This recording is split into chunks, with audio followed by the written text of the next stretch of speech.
I spent the first decade of my life in Central Florida as the youngest child in a typical monolingual suburban family. From about the age of 6, I remember listening to foreign languages on a shortwave radio. I just loved the sound of different languages.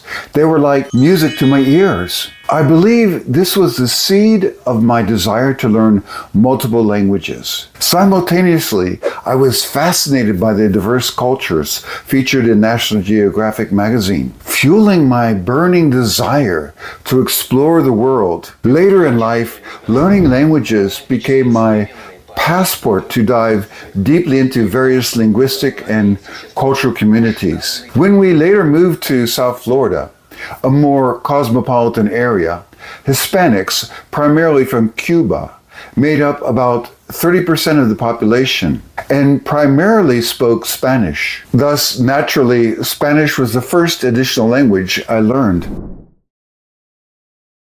I started my university studies at age 16 and decided to study abroad in Bogota, Colombia, just before my 19th birthday.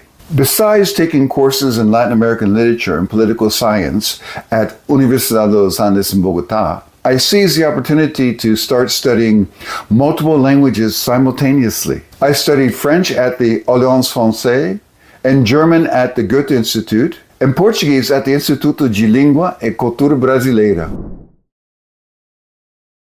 Learning a foreign language through the medium of a second foreign language can be very beneficial. Listening to teachers explain grammar and idiomatic phrases helped me to think more in Spanish. Training yourself to think in a foreign language is an exercise in discipline, much like meditation. Mastering this ability in your first foreign language greatly facilitates doing so in additional foreign languages. However, I must say that I learned most by studying on my own. My whole life, I've been a self-learner. While in Colombia, I obtained French and German linguaphone courses. Each language course was packaged in an impressive briefcase containing a textbook and small vinyl records for the audio. In the house, where I rented a room upstairs, I studied these language courses for many hours. While I was studying, I was learning concentration and self-discipline. For example, I did not allow myself to have a sip of tea or water until I finished the page I was reading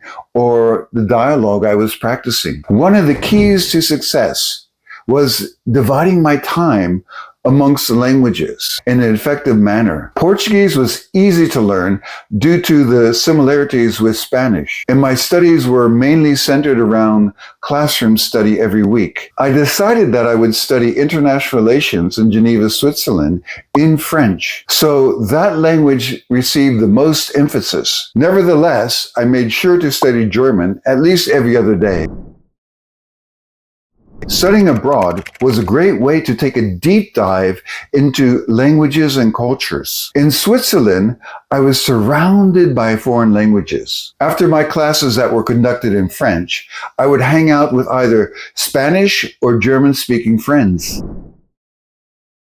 In Switzerland, I also studied Serbo-Croatian as often as possible, since I had decided to ride a bicycle across the former Yugoslav coast. During that summer, not only did I study Serbo-Croatian every day, but I also had a chance to use French, German, and even Italian. Even though I had not yet studied Italian systematically, I understood it very well and could make myself understood by borrowing vocabulary from Spanish, Portuguese, and French. Thus, I was maintaining and adding to my languages daily in such an environment. Russian was the next Slavic language I studied, and my first trip to the Soviet Union took place in 1978. Back at University of Florida for a year to graduate, I continued studying Russian, Spanish, French, and Portuguese. I even studied some Arabic and Persian. In addition, I prioritized learning Polish since I had signed up for an intensive Polish course at Adam Mickiewicz University in Poland, starting in the summer of 1979. I spent 2 years in graduate school there, concentrating on learning Slavic languages. While in Poland, I also studied Norwegian, Hungarian, and Japanese.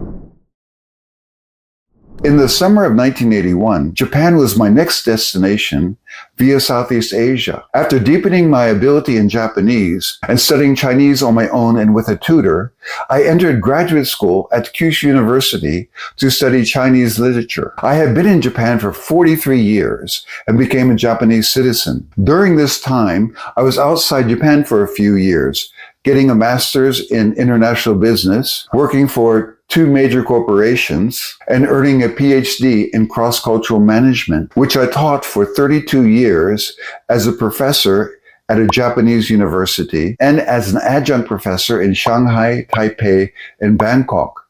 I was fortunate to have enough time and opportunities to study 10 more Asian languages and more Indo-European languages. It is impossible to constantly review all my languages. So my approach is to prioritize the language that I will have the opportunity to use in the near future. Nowadays, there are many resources available.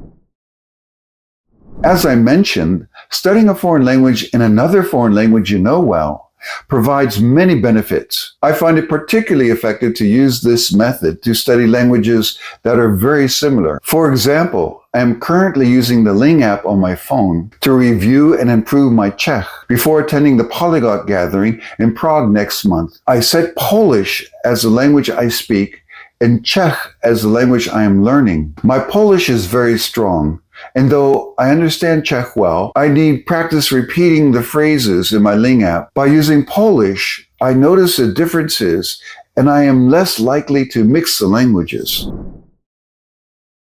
Surround yourself with the target language through media, people, and if possible, living in the country where the language is spoken. Study a new language through a language you already know well to deepen your learning and avoid confusion between similar languages. Practice regularly each language, prioritizing based on upcoming needs and goals. Develop a study routine that allows you to effectively allocate time to each language. Use the similarities between languages to accelerate learning and reinforce understanding. Utilize a variety of learning tools and environments to maintain and expand your language skills. Prioritize languages based on their utility and your personal or professional plans. Train yourself to think in the target language, which is akin to mental conditioning, enhancing your ability to switch between languages smoothly. Thank you for listening. Be sure to subscribe, and I will see you in the next video.